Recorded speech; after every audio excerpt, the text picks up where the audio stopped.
Assalamualaikum warahmatullahi wabarakatuh. Selamat bertemu kembali anak-anak kelas 8. Mari kita lanjutkan materi IPS kita bab 2 tentang saluran-saluran mobilitas sosial dan dampaknya. Pada pertemuan yang telah lalu kita sudah membahas tentang faktor pendorong dan faktor penghambat terjadinya mobilitas sosial. Sebelum lanjut ke materi inti, maka seperti biasa kalian harus tahu tujuan pembelajarannya terlebih dahulu. Tujuan pembelajaran kita kali ini adalah 1. Kalian harus dapat menyebutkan saluran-saluran mobilitas sosial.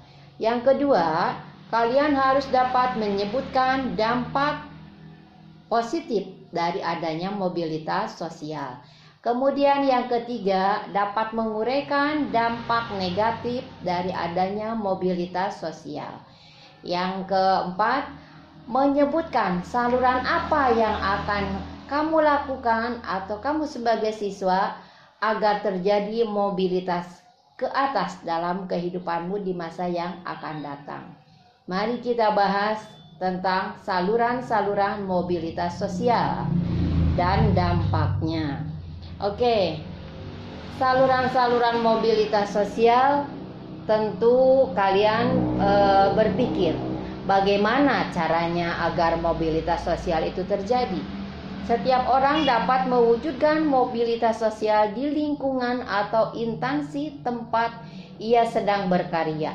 Sebagai contoh, bagi seorang guru yang sedang bertugas di lembaga pendidikan, ia dapat mewujudkan mobilitas sosial di tempat lembaga pendidikan tersebut.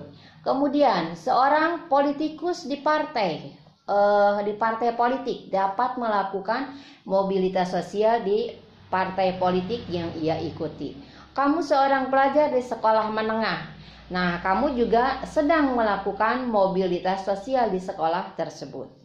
Berikut ini merupakan contoh-contoh saluran mobilitas sosial. Yang pertama adalah melalui saluran pendidikan. Pendidikan merupakan saluran bagi mobilitas vertikal yang sering digunakan karena melalui pendidikan orang dapat mengubah statusnya. Lembaga-lembaga pendidikan pada umumnya merupakan saluran yang konkret dari mobilitas vertikal ke atas. Bahkan dianggap sebagai sosial elevator atau perangkat yang mengangkat seseorang dari kedudukan yang rendah ke kedudukan yang lebih tinggi. Pendidikan memberikan kesempatan pada setiap orang untuk mendapatkan kedudukan yang lebih tinggi. Contoh, seorang anak dari keluarga miskin mengenyam sekolah sampai jenjang perguruan tinggi. Perguruan tingginya misalnya adalah jurusan ekonomi. Setelah lulus, ia memiliki pengetahuan dagang dan perhitungan-perhitungan tentang perdagangan. Ia menggunakan pengetahuannya itu untuk berusaha. Setelah ia berhasil menjadi pedagang, secara otomatis status sosialnya juga meningkat. Nah, jadi melalui sekolah, dia dapat meningkatkan status sosialnya. Dari anak petani miskin, dia sekarang sudah menjadi pedagang yang kaya atau pengusaha yang kaya. Banyak itu terjadi di negara kita. Kamu juga sekarang sedang menempuh pendidikan. Jadilah sebagai motivator, sebagai motivasi bahwa kamu ingin menjadi lebih baik dari keadaan orang tua kamu yang sekarang. Oke, ya. Jadi saluran yang pertama melalui politik, yang kedua melalui yang pertama tadi Ibu ulangi melalui pendidikan, ya. Kemudian yang kedua yaitu melalui organisasi politik. Banyak contoh yang meniti perjuangan karir di organisasi politik dari tingkat rendah sampai tingkat tinggi. Contohnya Presiden Republik Indonesia pertama Insinyur Soekarno. Ketika mendirikan Partai Nasional Indonesia, Soekarno tidak memiliki jabatan di pemerintahan. Namun melalui perjuangan politiknya, Soekarno semakin dikenal rakyat dan penjajah. Pada saat kemerdekaan, Soekarno dipilih menjadi Presiden Republik Indonesia yang pertama. Nah, ini adalah beberapa gambar berbagai partai politik yang berkembang di Indonesia. Nah, ini merupakan salah satu saluran mobilitas sosial. Seorang anggota partai politik yang profesional dan punya dedikasi yang tinggi kemungkinan besar akan cepat mendapatkan status yang semakin tinggi dalam partainya, sampai akhirnya menjadi anggota Dewan Legislatif yang biasanya mungkin hanya sebagai kader biasa. Karena mempunyai dedikasi yang tinggi, ia diangkat menjadi dipilih oleh rakyat menjadi anggota dewan atau anggota Dewan Legislatif. Kemudian saluran yang ketiga adalah melalui organisasi ekonomi. Organisasi yang bergerak itu antara lain dalam bidang perusahaan ataupun jasa umum lainnya, memberikan kesempatan seluas-luasnya bagi seseorang untuk mencapai mobilitas vertikal. Organisasi ekonomi itu antara lain adalah koperasi dan badan usaha. Koperasi dan badan usaha merupakan tujuannya adalah untuk mensejahterakan anggotanya, karena dari tujuan orang melakukan kegiatan ekonomi, tujuan terakhirnya adalah mendapatkan kesejahteraan. Kemudian saluran yang berikutnya adalah organisasi profesi. Apa itu contohnya? Contoh organisasi profesi yang dapat dijadikan sebagai saluran mobilitas vertikal adalah PGRI, Persatuan Guru Republik Indonesia. Kemudian IDI, Ikatan Dokter Indonesia. Kemudian HIPMI, Himpunan Pengusaha Muda Indonesia. Kemudian ada lagi organisasi profesi yang lainnya, IBI misalnya, Ikatan Bidan Indonesia. Kalian dapat menemukan berbagai organisasi profesi yang ada di Indonesia. Nah, nanti kalian setelah lulus dari sekolah SMA atau menengah, kalian akan menjadi apa? Setelah jadi apanya itu, kalian bisa bergabung ke organisasi profesi. Bagaimana sekarang organisasi profesi dapat menjadi sarana saluran mobilitas vertikal? Karena organisasi profesi merupakan himpunan orang-orang yang memiliki profesi yang sama, sehingga mereka akan lebih kompak dan kuat memperjuangkan profesinya. Sebagai contoh, organisasi profesi Guru Republik Indonesia atau PGRI merupakan salah satu sarana perjuangan para guru dalam bidang pendidikan dan kesejahteraan guru. Selain memperjuangkan pendidikan di Indonesia, PGRI juga memperjuangkan peningkatan kesejahteraan guru. Perjuangan PGRI tentu diperhatikan oleh pemerintah Indonesia, sehingga kesejahteraan guru di Indonesia terus mengalami peningkatan. Nah, itu adalah beberapa saluran-saluran mobilitas sosial. Yang berikutnya adalah dampak mobilitas sosial. Apakah dampak sosial? Apa dampak positif terjadinya mobilitas sosial? Yang positif tentunya vertikal ke atas ya. Mobilitas vertikal ke atas. Yang pertama adalah dapat mendorong seseorang untuk lebih maju. Karena sudah berhasil, ia ingin lebih meningkatkan lagi. Ia sudah berhasil, ingin meningkatkan lagi. Nah, seperti kalian belajar, sudah mendapatkan nilai 10, ingin terus mendapatkan nilai 10, ingin terus mendapatkan nilai 10. Nah, itu juga merupakan faktor seseorang untuk mendapatkan lebih maju. Kemudian misalnya seseorang sudah mendirikan bengkel satu di daerah A, kemudian karena berhasil ingin lagi mendirikan bengkel di daerah B. Terus, jadi setelah berhasil mencapai mobilitas vertikal ke atas, ingin mendorong seseorang untuk lebih maju. Yang kedua, yaitu mempercepat tingkat perubahan sosial. Nah, mobilitas sosial akan lebih mempercepat tingkat perubahan sosial masyarakat ke arah yang lebih baik.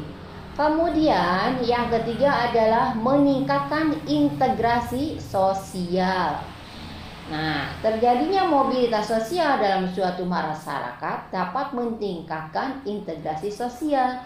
Contohnya, ia akan menyesuaikan dengan gaya hidup nilai-nilai dan norma-norma yang dianut oleh kelompok orang dengan status sosial yang baru, sehingga tercipta integrasi sosial. Perubahan sosial yang terjadi pada suatu masyarakat akan mendapat respon yang berbeda dari masyarakat lain. Respon tersebut dapat berupa tantangan, namun juga dapat berupa penerimaan. Penerimaan pengaruh yang diakibatkan mobilitas sosial tentu merupakan salah satu contoh terjadinya integrasi dalam masyarakat. Nah, kemudian itu adalah dampak mobilitas, dampak positif dari mobilitas sosial. Nah, sekarang apakah dampak negatif dari mobilitas sosial? Kalau dampak mobilitas sosial, kalau negatifnya itu tentunya adalah minimal vertikal horizontal. Yang banyak terjadi untuk dampak negatif mobilitas sosial ini adalah tentunya yang mengalami mobilitas vertikal ke bawah karena terjadi penurunan strata. Jadi dampak negatifnya diantaranya adalah menyebabkan terjadinya konflik. Nah, mobilitas sosial merupakan salah satu perjuangan manusia dan kelompok sosial untuk mencapai posisi sosial yang semakin tinggi. Dalam hal ini sangat wajar kalau kemudian timbul persaingan yang kerap juga memicu konflik. Dalam perjalanan kehidupan manusia, persaingan tidak dapat dihindarkan. Persaingan selalu muncul dengan berbagai kategorinya. Bahkan persaingan bisa menjelma menjadi konflik. Contoh misalnya, sesama manajer mengalami konflik dengan atasannya. Ada kemungkinan karena atasannya ini adalah pemilik perusahaan kemudian tersinggung. Nah, terjadilah konflik. Nah, si seorang manajer ini ada kemungkinan dikeluarkan atau diturunkan jabatannya. Nah, itu jadi karena adanya konflik. Kemudian yang kedua, dampak dari negatif mobilitas sosial adalah gangguan psikologis. Nauzubillah min dzalik ya. Nah, seseorang yang memiliki jabatan kadang-kadang khawatir kehilangan jabatannya. Kalau misalnya ia itu tidak bisa menerima jatuhnya atau pindahnya jabatan yang lebih tinggi sehingga ia jatuh ke jabatan yang lebih rendah, akan mengalami gangguan psikologis. Banyak contohnya ya. Misalnya seseorang yang asalnya adalah bos atau manajer atau direktur mengalami kebangkrutan sehingga perusahaannya itu tidak bisa berjalan karena bangkrut, karena terjadi berbagai macam masalah di dalam perusahaannya. Bangkrut, setelah bangkrut itu dia mengalami gangguan psikologis. Nah, itu diantaranya dampak negatif dari adanya mobilitas sosial. Yang pertama terjadinya konflik, yang kedua gangguan psikologis. Itulah materi yang dapat Ibu sampaikan. Kita masuk pada sesi evaluasi. Evaluasi yang pertama, apa saja saluran mobilitas sosial? Kemudian yang kedua, apa dampak positif dari adanya mobilitas sosial? Yang ketiga, apa pula dampak negatif dari adanya mobilitas sosial? Nah, kemudian yang keempat, ini yang perlu kalian perhatikan.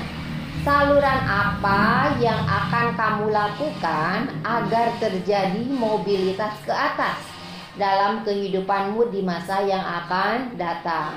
Nah, tadi kalian kan sudah tahu saluran-saluran mobilitas itu.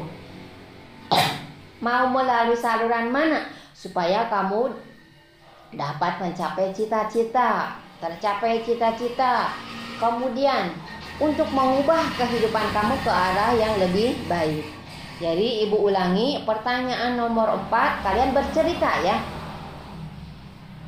Saluran apa yang akan kamu lakukan agar terjadi mobilitas ke atas dalam kehidupanmu di masa yang akan datang. Nah, itu adalah pertanyaan yang harus kalian uraikan. Untuk materi selanjutnya, kita akan membahas tentang pluralitas masyarakat Indonesia. Demikian materi yang dapat Ibu sampaikan. Semoga bermanfaat. Wawasan dan pengetahuan kalian semoga semakin bertambah. Ibu akhiri, wabillahi taufik wal hidayah. Wassalamualaikum warahmatullahi wabarakatuh.